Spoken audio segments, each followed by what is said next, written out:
예, 울면 용기가 생긴다. 울면 용기가 생긴다라는 제목으로 하나님 말씀 증거하도록 하겠습니다. 오늘 41절 보니까 예수님이 예루살렘 성을 보시면서 우시는 장면이 나옵니다. 오늘 뭐 성경 공부 다 했을 거니까 이제 크게 보겠습니다. 첫 번째는 눈물의 기도가 모든 것을 바꾼다는 것입니다. 우리에게 눈물의 기도가 있다 그러면 그거보다 강력한 것은 없다고 생각을 합니다. 41절 가까이 오사 성을 보시고 우시며, 그 앞부분에 보니까 예루살렘 성에 입성을 하셨죠. 낙이 타고 입성하셨습니다. 겸손하게 입성하신 겁니다. 그때 많은 사람들이 겉옷을 깔면서 종려나무 가지를 흔들면서 호산나 다윗의 자손으로 오시는 이여 하면서 이렇게 환호했습니다. 예수님께서 왜 우셨겠어요? 그 기대가 잘못된 기대였기 때문에 그렇습니다. 여러분들, 이스라엘에 3대 절기가 있는데 지금 6월절 아닙니까? 6월절에는 종려나무까지 흔들지 않습니다. 굳이 흔든다 그러면 초막절 때 흔들어요. 초막절 때 흔들면서 물 갖다 붓고. 그러니까 지금은 아닙니다. 근데 이게 이스라엘 백성들이 모르지 않을 때인데 왜 6월절에 종려나무 가지를 흔들까요? 그것은 초막절 이미지라기보다는 그 이전에 마카비라는 사람이 있었습니다. 마카비라는 사람이 로마와 싸워서 독립운동을 일으켰어요. 그래서 잠시나마 그 독립을 했습니다. 잠시나마. 그래서 이스라엘 백성들은 생각하기를 마카비 같은 사람이 또 나타나가지고 우리에게 독립을 줄 거다. 그게 메시아다. 이런 생각을 했다는 것입니다. 마카비의 문장이 종려나무예요. 팜트리. 그죠? 이게 마카비를 상징하는 거예요. 예수님을 향해서 이렇게 막 환호하는 게 무엇입니까?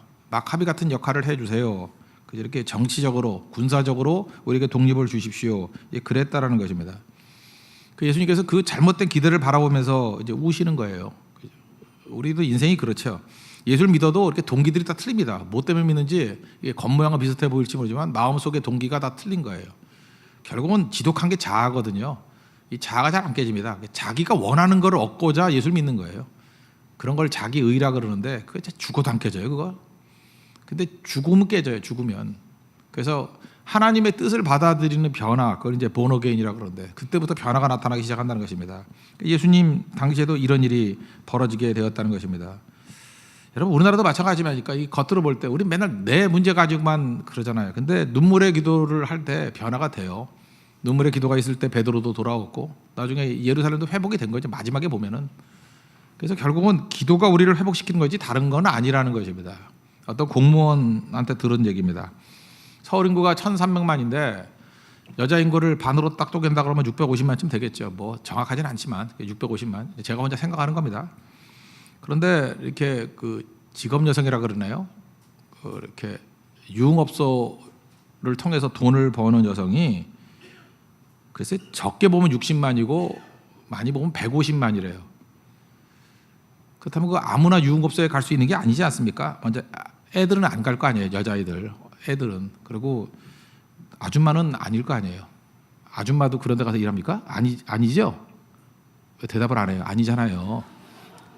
그래서 머리치고 꼬리치고 하면 이제 가운데 토막 남는 건데 대개 이제 20살부터 몇 살까지 잡아야 되나요? 35 정도 아니겠어요? 더 넘나요?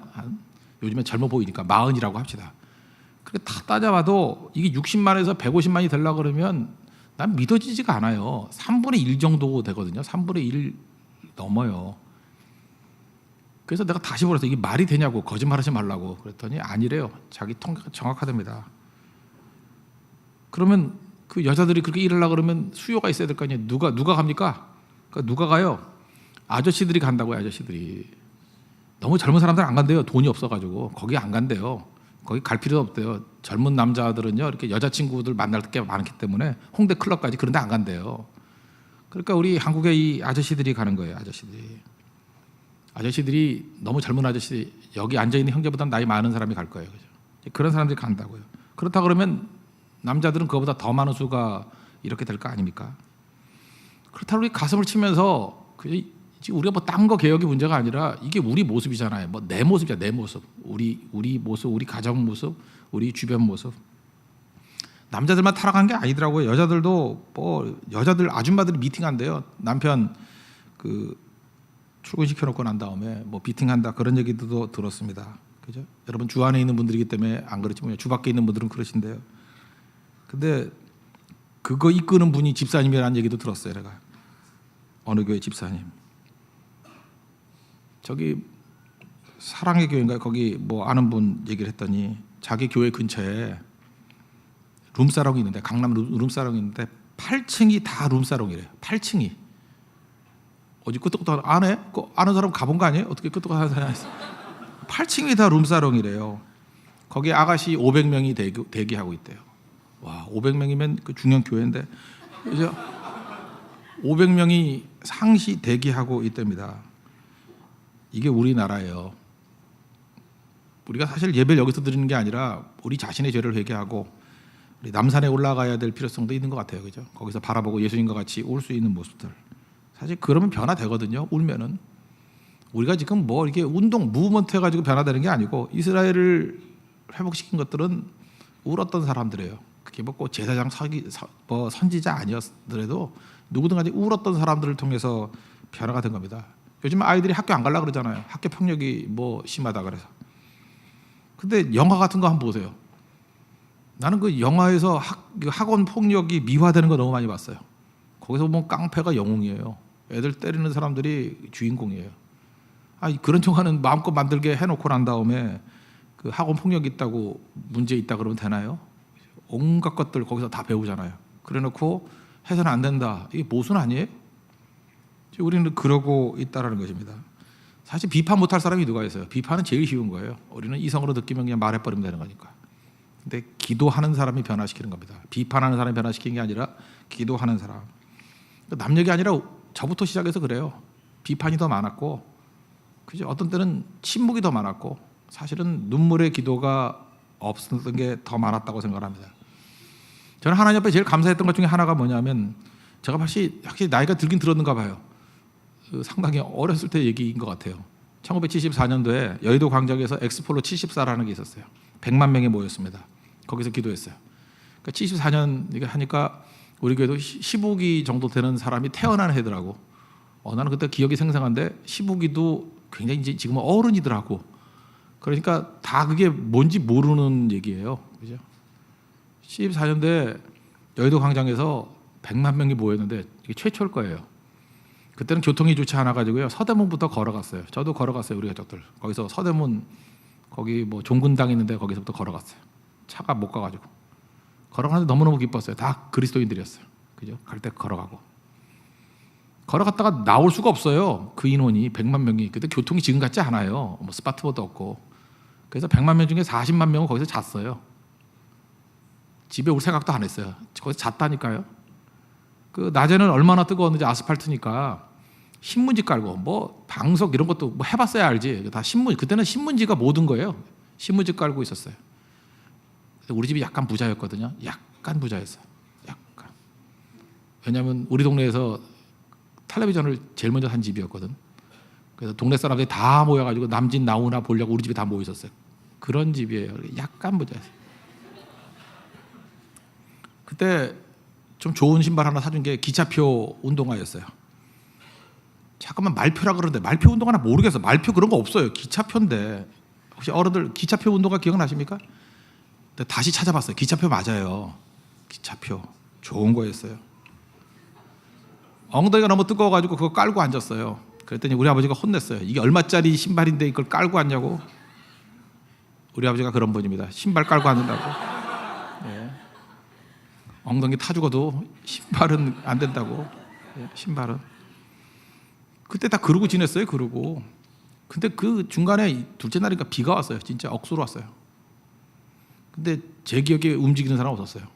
비 맞으면서 다 기도했어요. 그 빗줄기가 눈물이 됐다고 민족으로 기도했다. 그때 누가 시키지도 않았어요. 그때 누군지 모르겠어요. 뭐 여기저기서 우리도 선교사 보내는 나라 되게 해달라고. 우리도 선교사 보내는 나라 되게 해달라고. 그때 빌리그람 왔잖아요. 그죠? 우리가 외국에서 와가지고 이렇게 수입만 하는 게 싫었던 것 같아. 우리도 복음을 좀 수출하는 나라, 전하는 나라가 되게 해달라고. 그때 좀 약간 진보적인 목사님들 가운데 제 기억나요. 이게 말이 되는 기도를 하라고. 그때 우리나라 못 살던 나라예요. 먹을 쌀이 없어가지고요. 학교에 혼식하지 않으면 맨날 잡혀서 터지고 그랬어요. 그래서 우리 어머니가 저는 혼식이 싫어요. 저는 혼식이 싫어요. 그래서 뭐 조밥, 뭐 이렇게 보리밥 이런 게 정말 싫어요. 현미밥 이런 게 되게 싫어요. 하여튼 우리 교회는 또 이렇게 작곡 이름으로 된 집사님이 있네. 조현미가 있어요. 난 이름 들을 때마다 이건 무슨 작곡 집사님인가 그죠? 조도 먹기 힘들고 현미도 그렇고. 그런데 제가 그 도시락 살 때 지금은 얘기지만 도저히 못 먹겠더라고 나 보리밥을. 그래서 밑에는 쌀밥에 위에는 보리밥을 싹 덮어주는 그 사기를 우리 어머니가 잘 쳤어요.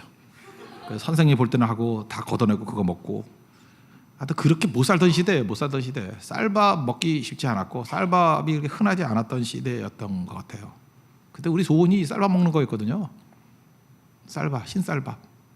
그러던 시절이었는데 선교사를 보내요. 그때 이민도 아니지만 외국 나가는 사람이요, 유학 가는 사람들 그 외항 관리법이 딱 있었어요. 200불이야. 200불 이상 가져가면은 걸려요. 그리고 200불 이상 더 가져가다가 혹시 이렇게 몸수색에서 걸리면은 다 취소야. 외국 나가는 취소.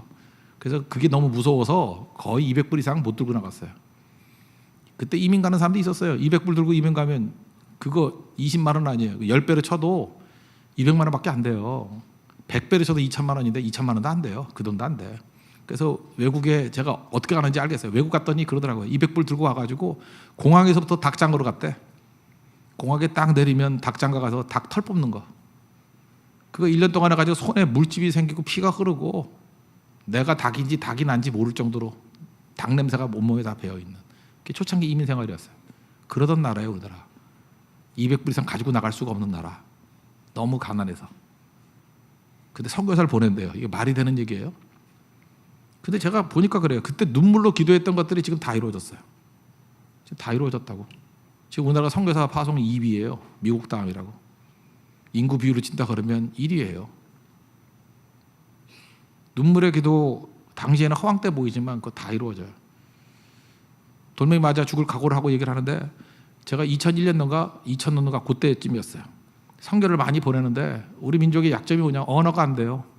이거 일본 가도 일본어도 안 되고 뭐 대만 가도 뭐 중국어도 안 되고 물론 영어는 더 안 되고 정말 안 되는 민족이에요.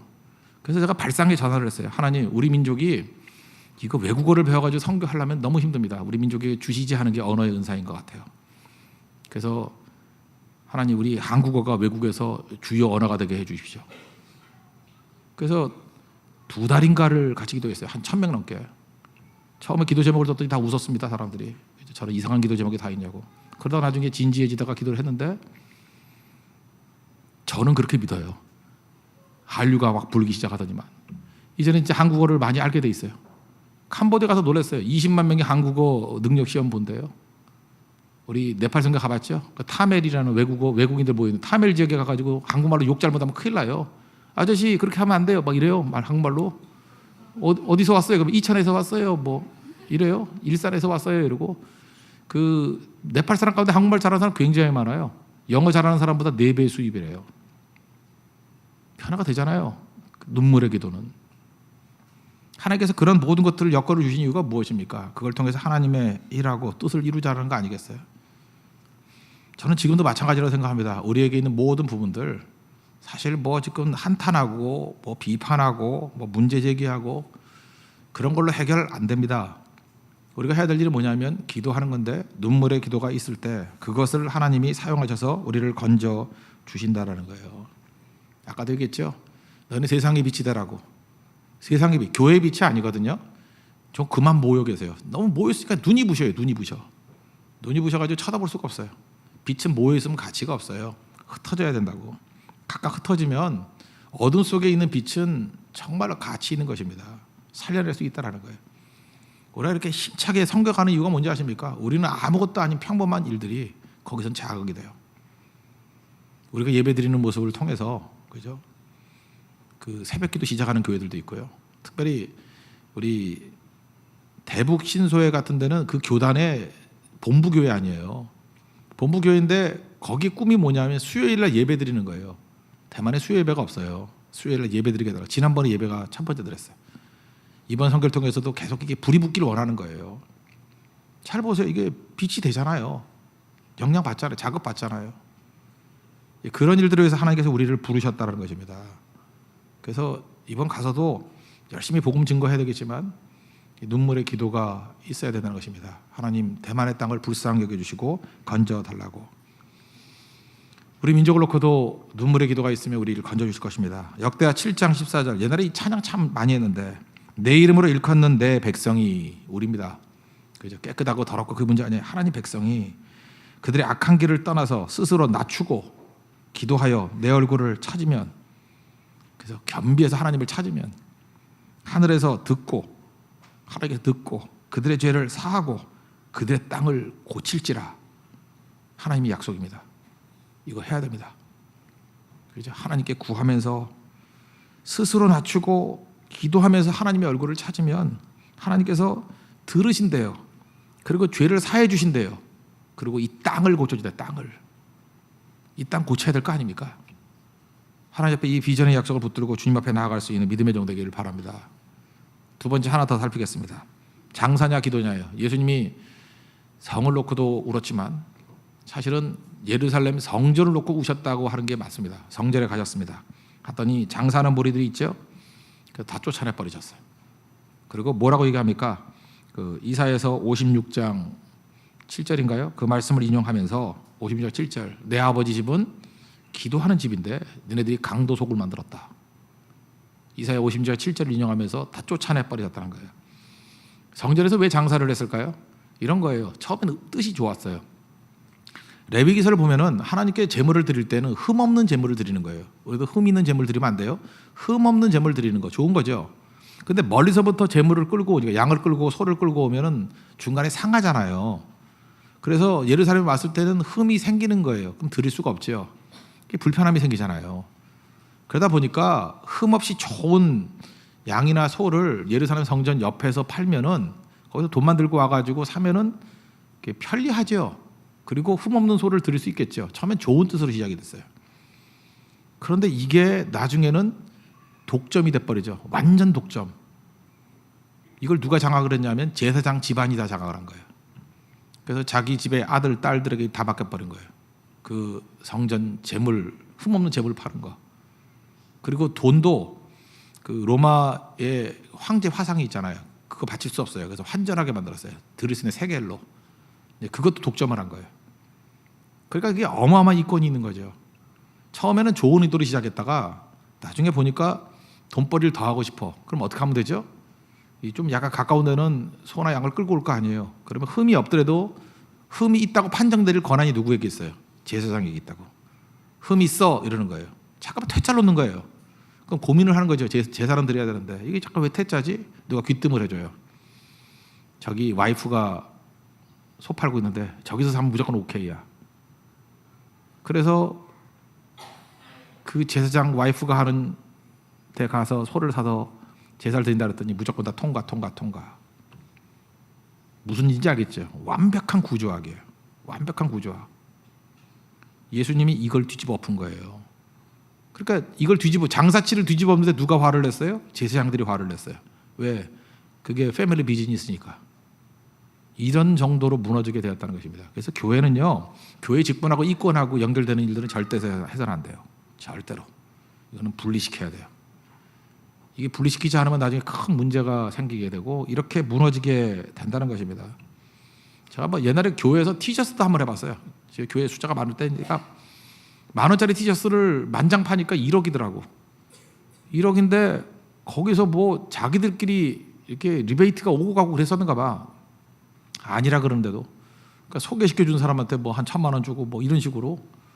그래서 결국은 한 6,000만 원이고 4,000만 원이 이렇게 막 돌아다니고 그런 일들이 벌어져요. 그러니까 서로 하려고 그러고 거기에 교육자도 끼고 뭐 누구도 끼고 막 이렇게 돼가지고 교회 타락 시간 문제더라고. 수가 많아지면 그렇게 타락하는 거예요. 우리 같으면 그러죠. 웬만하면 교인권 쓰면 좋겠다고. 그때부터 원칙을 세웠어요. 교인권은 절대 안 한다고. 이익을 주더라도 교회 바깥에 주라고. 그러니까 또 그 다음에 또 문제가 또 생겨요. 인간 사는 곳에는요 항상 이 부조리가 그치질 않아요. 그래서 그것과 정말 치열하게 싸우지 않으면 되는 게 없다고요.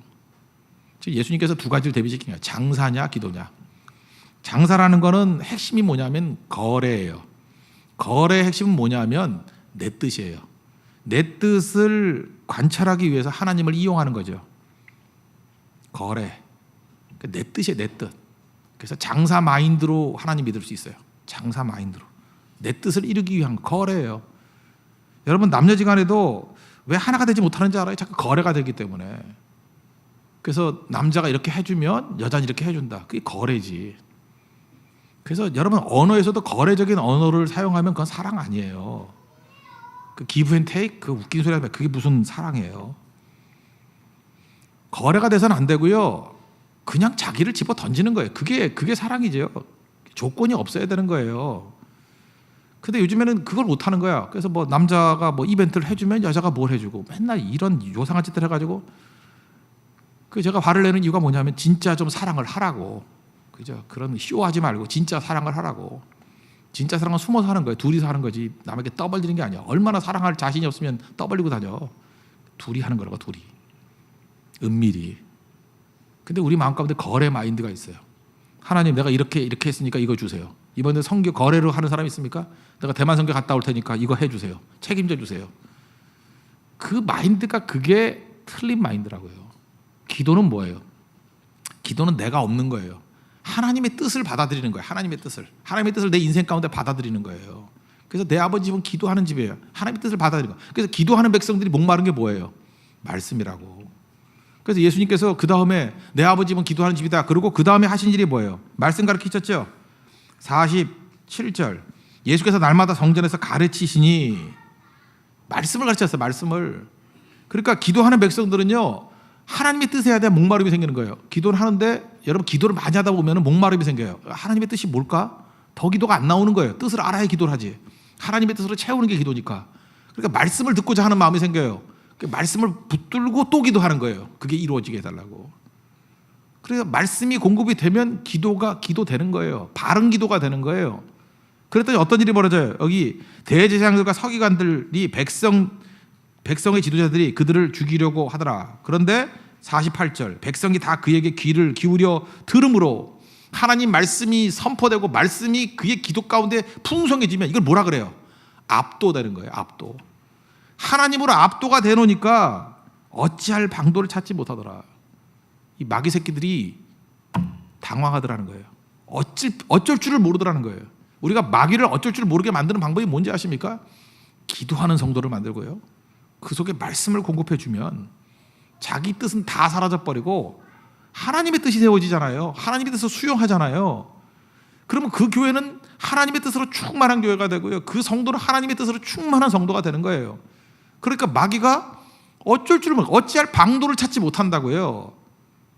그러니까 마귀가 헷갈리게 만드는 방도가 뭐냐 하면 기도와 말씀으로 가는 거예요. 그게 교회입니다.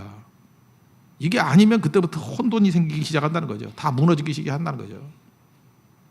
그래서 여러분들 잊지 마십시오. 지금도 장사 마인드 그거 있을 수도 있는 거지. 아니에요. 이거는 태도 자체가 망할 태도예요. 망할 태도. 우리는 기도의 태도입니다. 하나님 내게 부어 주십시오. 채워 주십시오. 제 경험을 한번 해볼까요? 제가 이제 부교육자 생활을 할 때인데 좀 힘들었어요. 힘든 게 뭐냐 하면 12월이 될 때까지도 뭐 어디로 가서 무슨 일을 해야 될지도 안 가르쳐주고 좀 약간 뭐 하여튼 제 혼자 생각인데 좀 힘들었어요. 힘들어가지고 하나님 이제 새로운 사역지를 좀 주시든지 뭐 길을 인도해 주세요. 이렇게 기도를 했는데 그 하나님이 인도해 주시지 않을 때까지 움직이지 않겠습니다. 이랬다고요. 근데 하여튼 되게 시간이 오래 끌었어요. 제가 이래봐도요. 이게 유초등부만 되게 오래 했어요. 제가 어린이 전문가입니다. 아십니까? 김한성 가소로 와요. 저거 딱 보는 순간에 내가 진짜 어린이들 얼마나 많이 했는데. 어린애들은요. 들리는 설교를 안 하면 다 떠들어 버려요. 애들은 정말 솔직해요. 임금 이기는 당나귀 그거 똑같아요. 그죠? 벌거벗은 임금님 뭐 이런 거 똑같은 거라고. 거짓말 안 해요. 어린이 설교일수록 컨텐츠가 있어야 돼요. 정확한 메시지가 있어야 애들이 들어요. 조금만 논지가 흐려지고 헤매면 애들은 다 떠들어 버려요. 그래서 어린이 설교를 많이 하는 사람이 설교를 잘하게 돼 있어요. 왜냐하면 군더더기가 없어요. 핵심만 딱딱딱 찌르니까. 그래서 어린이 설교하다가 어른 설교하면은 야 세상에 이렇게 쉬운 설교가 다 있나. 막 대박이죠. 막 터지죠. 이 애들만큼 강팍하신 분이 없어요. 정말 강팍해요. 그러다가 어른들은 그냥 예의상이라도 들어주잖아요. 그러니까 그냥 뒤집어져. 제가 부교육자 생활하면서 작년 설교 딱 7번밖에 안 했는데 어린이 설교에서 갈고 닦은 그 실력 갖고 작년 설교 했더니 다 뒤집어지더라고. 너무 환경이 좋으니까 반응도 너무 좋고 그러니까 이게 어려운데 하는 게 나쁜 게 아니에요. 그게 굉장히 많은 훈련이 되기도 한다는 것입니다. 어쨌든 그게 너무 오래됐어요. 기간이 너무 오래되니까 나도 힘들고. 그래서 제가 하나님 앞에 그렇게 기도했어요. 하나님, 길을 인도해 주세요. 막 기도를 했더니 뭐 하나님의 응답이 그런 것 같아요. 네 속에 있는 네 뜻이 너무 커서 내 뜻이 들어갈 틈이 없다, 그러더라고요. 제가 주님의 뜻대로 말론 그러지만 내 마음속에 내 계획을 다 서 있는 거야. 몇 해는 이거 하고 이거 하고. 제가 청년 목회가 꿈이었기 때문에 청년 목회 모에 가서 이렇게 하고 혼자 계획을 다 세웠어요. 하나님이 그걸 싫어하셨던 것 같아요. 그러니까 계속 어린이만 시키는 거야. 어린이만. 그래서 어린이 진짜 지겨울 정도로 했어요. 그 다음에 기다리는데 제가 하나님 앞에 그 마지막 단서를 하나 붙였는데, 하나님, 내가 다 주님께 맡기는데 주님이 요 한마디만 하지 말아주세요. 기다리란 말만 하지 말아주세요. 나는 제일 못하는 게 기다리는 거거든요. 주님이 기다리는 것 빼놓고 내가 다 할게요. 그랬더니 기다리게 하더라고요. 주님이. 내가 그때부터 불길한 기도는 안 하기로 했어요. 그죠? 근데 특징이 뭐냐면요, 그냥 내가 내 의지 갖고 기다릴 때는 기다리는 게 그렇게 힘들었어. 정말 힘들었는데 기도는 이렇게 했지만 하나님께 맡기기 시작하면부터 기다리는 게 별로 안 힘들더라고요. 그러니까 뭐 이렇게 내려놨는가 봐. 이렇게 뜻을 내려놨는지 나름대로 즐겁더라고. 나는 아랠 거 다 하랬고 주님의 인도하심 받는 거니까. 그래서 기다림이 아니고 그냥 사는 게 돼버렸어요. 어떻게 보면 기다릴 힘이 생긴 것 같아요. 그 다음부터 힘쓰고 애쓰지 않았는데 그게 저절로 풀리더라고. 알아서 풀리고. 그때는 뭐 제가 동시에 3가지를 했던 적이 있어요. 어린이 사역, 장년 사역, 대학생 사역. 그래서 혼자서 3가지 다 시켰어요. 그때 담임 목사님이 나한테 왜 그런지 하여튼 3가지를 동시에 다 시켜버리더라고. 그러니까 1인 3역이에요. 막 코피 터지게 뛰고. 근데 3개가 다 잘 되더라고. 다 잘 돼서. 그래서 거기서 제가 받은 훈련이 어마어마하게 커요. 그죠? 엄청나게 많은 분량의 일도 감당할 수 있구나. 그러면서 기다리게 만드셨어요, 주님이. 내 뜻이 비워지고 하나님의 뜻이 채워질 때는 어렵지 않더라는 것입니다. 그래서 여러분들 지금부터 무슨 싸움을 벌여야 되냐면 장사 마인드를 버리고 기도의 마인드는 하나님의 뜻으로 채우는 싸움이에요. 주님 채워지게 해 주옵소서. 말씀이 채워지게 해 주옵소서. 이게 우리에게 중요하다는 거예요. 영어로 사람이란 말이 person이죠. person 또는 인격이다 그럴 수 있죠. person, 인격, 사람. 이거 라틴 오리진인 것 같은데 이 페르, P-E-R, 페르라는 단어는 통과하다는 뜻이에요. 그래서 permit 뭐 또는 persuade 할 때 이게 P-E-R 들어가 있으면은 통과된다라는 느낌으로 때려 맞추면 돼요. 혹시 단어를 모르면 P-E-R 통과하다, 페르 통과하다. person, S-O-N 이 so는 소나레에서 난 거예요. 소나레. 여기서 나온 영어 단어가 소닉, 소리라는 뜻이에요. 소리. 그러니까 사람이 뭐예요? 소리를 통과시키는 거예요. 인격이 뭐예요? 소리가 통과되는 존재라고요. 그래서 어떤 사람이 어떤 소리가 통과되냐에 따라서 그 사람 인생이 바뀌어요. 우리가 아침마다 말씀이 통과되죠. 말씀을 듣고 통과시키고, 말씀을 듣고 통과시키고, 그러면 말씀의 사람이 되는 거예요. 그래서 인간은 듣는 대로 되는 거예요. 듣는 대로. 이게 person, 페르, 소나레, 이게 person이라니까요. 그러니까 예수님께서 지금 이 사람들 어떻게 보는 거예요? 기도의 마인드로 지금 활짝 열렸을 때 말씀으로 막 집어넣는 거예요. 말씀을 막 통과시키는 거예요. 그러니까 그들이 하나님의 뜻으로 가득 찬 하나님의 사람이 되더라는 것입니다. 여러분 뭘 듣냐에 따라 달라져요. 우리 인간은요, 여러분 하나님 말씀으로 천지를 창조하셨죠. 인간도 하나님 형상이기 때문에 말에 힘이 있어요. 그래서 말을 어떻게 통과시키느냐가 되게 중요한 거라고. 그래서 나쁜 말을 입에 담으면 안 돼요. 나가게 하면 안 돼요. 나갈 때마다 이렇게 막아야 돼. 입을 막고 퍼지지 않게 해야 돼요. 오물을 막 뿌리고 다니는 사람이 없잖아요. 내 입에서 제일 더러운 오물이 나가고 독이 나가는 거예요. 독이 막아야 돼요. 그리고 말씀을 통과시키면 잠깐 깨끗해져요. 이게 밀려나간다고. 그 일반적인 그 방송국에서 만든 프로그램인데 말의 힘이라고 한글날 특집으로 MBC에서 만든 거예요. 5분짜리니까 한번 보세요. MBC 뉴스를 마칩니다. 여러분 고맙습니다.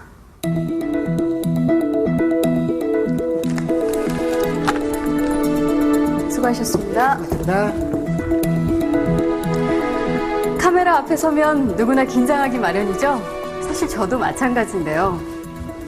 이렇게 뉴스를 끝내고 나니까 이제서야 좀 편안해지네요. 카메라에 이렇게 불이 켜지면 말투나 표정이 평소와는 완전 다른 사람처럼 변하게 되거든요.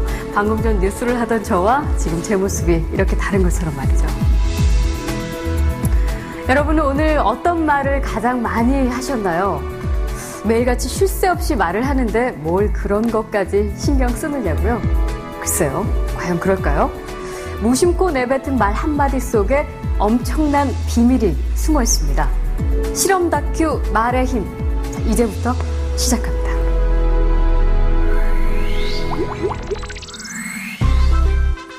여기 막 지은 쌀밥이 있습니다. 그리고 각각의 병에 좋은 말과 나쁜 말을 붙이면 실험 준비는 끝입니다. 안녕하세요. 아, 네, 안녕하세요. 네, 부탁드립니다. 이게 뭐예요? 앞으로 한 달 동안 네. 한쪽 병에는 좋은 말씀을 좀 해주시고요.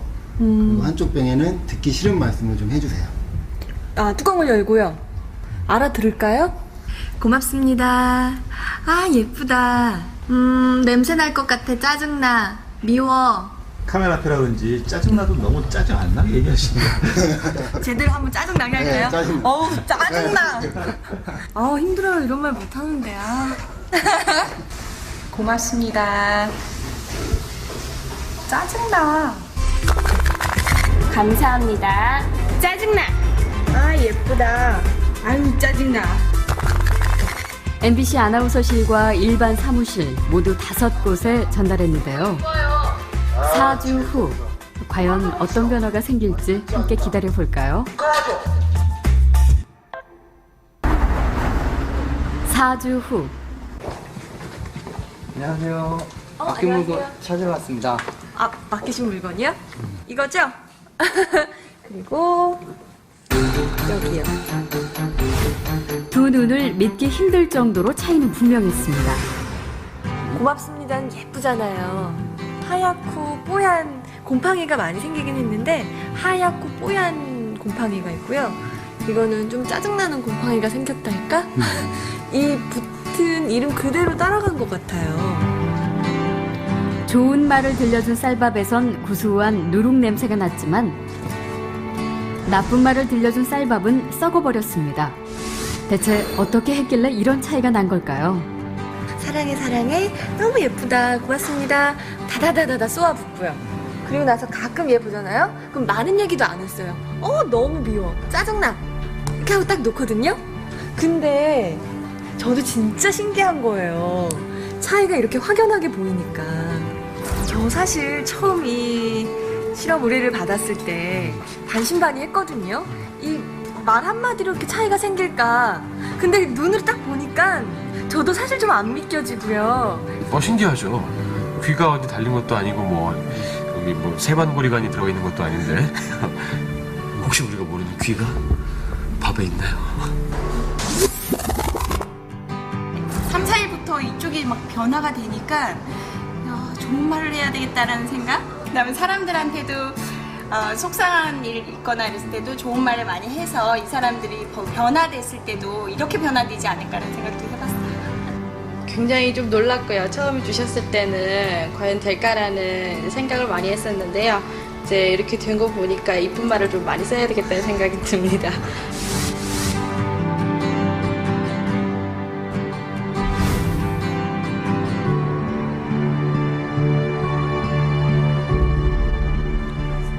밥풀이 한 달 동안 겪은 일을 기록한 사진인데요. 그 결과가 바로 여기 있습니다. 단지 좋은 말과 나쁜 말을 들려줬을 뿐인데 보이시죠? 이렇게 색깔이 확연하게 구분될 정도로 다르게 변해버렸습니다. 이게 만약 밥풀이 아니고 우리의 가족이나 친구 혹은 직장 동료였다면 어땠을까요? 건강한 파동과 밝은 에너지를 전해주는 말의 힘을 새삼 깨닫게 됐습니다. 우리의 말과 글을 아끼고 지키는 길. 그 시작은 배설하는 말이 아닌 배려하는 말. 또 어렵고 난해한 글이 아닌 쉽고 편한 글을 쓰려는 노력에서부터 출발하는 건 어떨까요? 저부터 한번 실천해 보죠.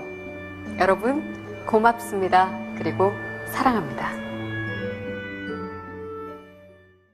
예, 됐습니다. 이 말의 힘이 대단한 거 아시겠죠? 일반적인 말도 이 정도인데 하나님의 말씀이야 말할 것도 없겠죠. 여러분들 짜증나 하는 일이기 때문에 여러분 아들이 죽고 딸들이 죽어가고 있고 남편이 머리카락에 빠져가고 있고 막 이렇게 되는 거예요, 그죠? 이게 우리 집 얘기 아니에요. 이게 막 쓰러지고 있고 그 남편의 말 한마디 때문에 힘을 다 잃어버리고 그죠? 자녀들의 폭언 때문에 분위기 다 깨져버리고 그 말은 정말 잘해야 되겠죠. 축복의 말, 특별히 기도의 말. 그 새벽에 깨서 말씀을 듣고 기도를 하게 될 때 우리 최고의 능력 있는 종이 될 수 있다는 것입니다. 그리고 제일 중요한 건 기도하면 용기가 생겨요. 오늘 아침에도 마인드 얘기했죠. 마음. 기도하는 사람에게는 용기가 생겨요. 풀무불에 들어가서 싸워서 이길 수 있는 용기가 생긴다고. 그래서 여러분 용기는 태권도 학원에서 생기는 게 아닙니다. 기도하는 자에게 용기가 있다는 거. 우리 눈물의 기도를 통해서 용기 100배에서 하나님께서 우리에게 주어진 모든 일들을 잘 감당할 수 있는 믿음의 종 되기를 축원합니다. 예, 모두 자리에서 일어나겠습니다. 우리 함께 기도해 찬양하고 기도하고 마치겠습니다. 우리 함께 기도해.